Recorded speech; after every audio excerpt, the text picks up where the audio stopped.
നിങ്ങളൊരു ദിവസം ആമസോൺ നദിക്കരയിലൂടെ നടക്കുകയാണെന്ന് വിചാരിക്കുക. ഒരുപാട് മത്സ്യങ്ങൾ ആ നദിയിൽ ഇങ്ങനെ നീന്തി നീങ്ങുന്നുണ്ട്. അങ്ങനെ ഒരു കൗതുകത്തിന് നിങ്ങൾ ആ നദിയെ ഇങ്ങനെ നിരീക്ഷിക്കുകയാണ്. അപ്പോൾ നല്ല നീളമുള്ള ശരീരമുള്ള കാഴ്ചയിലൊരു പാമ്പ് പോലെ തോന്നിക്കുന്ന ഒരു മത്സ്യം നിങ്ങളുടെ അരികിലൂടെ എവിടെയെങ്കിലും ഇങ്ങനെ നീന്തി നീങ്ങുന്നുണ്ടെങ്കിൽ എത്രയും വേഗം ആ സ്ഥലം കാലിയാക്കാൻ നോക്കുക.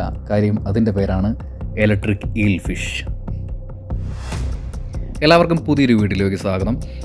600 വോൾട്ട് ഇലക്ട്രിസിറ്റി, അതായത് നമ്മുടെ സാധാരണ വീടുകളിൽ ഉള്ള ഇലക്ട്രിക്കൽ വോൾട്ട് വെച്ച് നോക്കുമ്പോൾ 5-6 മടങ്ങ് ഇലക്ട്രിക് വോൾട്ടാണ് ഇലക്ട്രിക് ഫിഷ്, അതായത് ഇലക്ട്രിക്കൽ ഈൽ ഫിഷ് ഒരു സെക്കൻഡിൽ അവയുടെ ശരീരത്തിൽ ഉണ്ടാക്കുന്നത്. മത്സ്യങ്ങൾ വൈദ്യുതി നിർമ്മിക്കുന്നത് പുതിയൊരു കാര്യമൊന്നുമല്ല. ഏകദേശം 350 സ്പീഷീസിലുള്ള മത്സ്യങ്ങൾ വൈദ്യുതി അവയുടെ ശരീരത്തിൽ നിർമ്മിക്കാറുണ്ട്. ഇത്തരത്തിലുള്ള മത്സ്യങ്ങളുടെ വാൽ ഭാഗത്തായിരിക്കും അവയുടെ വൈദ്യുതി പുറപ്പെടുവിക്കുന്ന അവയവങ്ങൾ പ്രധാനമായിട്ടും കാണപ്പെടുക.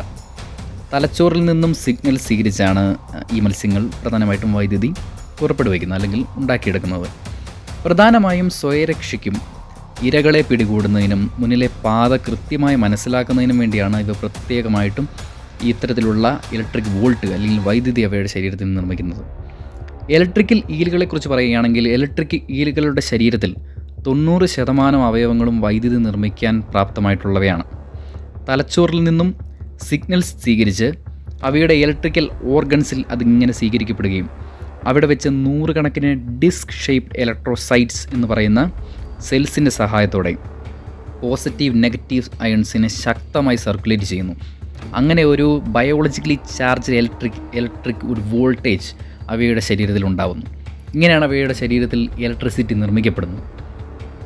ഇത്തരത്തിൽ ഇവയുടെ ശരീരത്തിൽ നിർമ്മിക്കപ്പെടുന്ന ശക്തമായ ഇലക്ട്രിസിറ്റി ശരീരത്തിൻ്റെ പിന്നിലേക്ക് ശക്തമായി നീങ്ങുകയും അവിടെ നിന്നും വളരെ ശക്തിക്ക് ഇതിങ്ങനെ പുറത്തേക്ക് പുറപ്പെടുവിക്കുന്നു. ഇര അടുത്തെത്തി എന്ന് തോന്നിക്കഴിഞ്ഞാൽ ഈ ഇലക്ട്രിക് ഈലുകൾ വൈദ്യുതി ഇരയുടെ ശരീരത്തിലേക്ക് ശക്തമായി ഇഞ്ചക്റ്റ് ചെയ്യും. അങ്ങനെ ഇരയുടെ ശരീരം വേഗത്തിൽ നിർജ്ജീവമാവുകയും പിന്നീട് ഇലക്ട്രിക് ഈലുകളുടെ ആഹാരമായിട്ട് അത്തരത്തിലുള്ള ചെറിയ ചെറിയ മത്സ്യങ്ങൾ മാറുകയും ചെയ്യും. സാധാരണ 20 മുതൽ 22 വർഷം വരെയാണ് ഇവയുടെ അല്ലെങ്കിൽ ഇലക്ട്രിക് ഈലുകളുടെ ആയുസ് എന്ന് പറയുന്നത്. 7.1 മില്യൺ വർഷങ്ങൾക്ക് മുമ്പേ തന്നെ ഇലക്ട്രിക് ഈലുകൾ ഭൂമിയിൽ കണ്ട് അല്ലെങ്കിൽ ഭൂമിയിൽ ജീവിച്ചു വരുന്നതാണ്. ആയിട്ട് മനുഷ്യന് അല്ലെങ്കിൽ മറ്റുള്ള ജീവികൾക്ക് പ്രത്യേകമായിട്ട് അപകടകാരിയല്ലാത്ത ഇവയുടെ ആവാസ വ്യവസ്ഥയ്ക്കനുസരിച്ച് വളരെ സമാധാനത്തോടെ ജീവിച്ചു വരുന്ന ഒരു ജീവി വർഗ്ഗമാണ് അല്ലെങ്കിൽ ഒരു മത്സ്യവിഭാഗമാണ് നമ്മുടെ ഇലക്ട്രിക് ഈൽ എന്ന് പറയുന്നത്. ഒരിക്കലൊരു മനുഷ്യൻ ഇലക്ട്രിക് ഈലുകളുടെ ഒരു വേവ് അദ്ദേഹത്തിൻ്റെ അല്ലെങ്കിൽ ഒരു മനുഷ്യൻ്റെ ശരീരത്തിലേക്ക് ഏറ്റുകഴിഞ്ഞാൽ പിന്നീട് ഒരിക്കലും അത് വീണ്ടും അനുഭവിക്കാനായിട്ട് അദ്ദേഹം ഈ ഭൂമിയിലുണ്ടാവില്ല. കാര്യം അത്രയ്ക്കും ശക്തമായിട്ടും നമ്മുടെ മനുഷ്യന് താങ്ങാൻ പറ്റാത്ത രീതിക്കുള്ള അത്രയ്ക്കും ഇലക്ട്രിക് വോൾട്ടേജാണ് ഓരോ സെക്കൻഡും ഇലക്ട്രിക് ഈലുകൾ നിർമ്മിച്ചുകൊണ്ടിരിക്കുന്നത്. കാഴ്ചയിൽ ഒരു പാമ്പിനെ പോലെ അപ്പിയറൻസ് ഉള്ള ഇവയ്ക്ക് വളരെ വേഗത്തിൽ തന്നെ നീന്തി മാറാൻ സാധിക്കും.